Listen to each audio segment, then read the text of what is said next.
To customize the lock screen in Realme 16 Pro 5G, first of all, we'll need to open settings on our device. Next step is to scroll down, and here we need to find Home, Lock Screen and Style. When we enter it, we can click on our current lock screen style, and after that we'll be able to see all of the customization options. So first thing is that you can click right there, and then you can add or remove text from your lock screen. So click right here to edit the text. If you want to remove it, just click on the X button.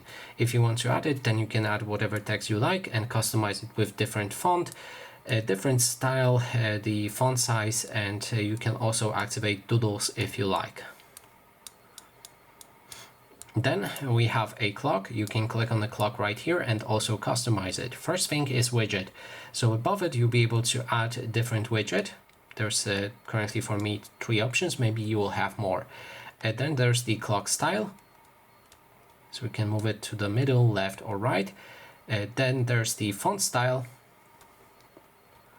And lastly, we have a color. So we can apply different color as well. Then we have 2 shortcut buttons on your lock screen. You can click on each and every one of them and then apply the different shortcut like torch and camera on the right, or you can disable or remove them all by clicking on none. Then we have wallpaper. You can change the wallpaper for your lock screen. That is pretty standard.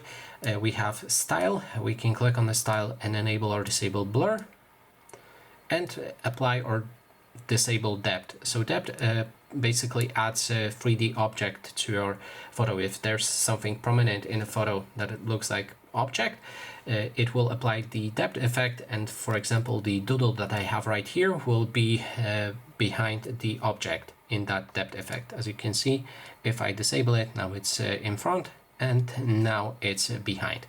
Make sure to apply your settings, and that way you'll be able to customize your lock screen.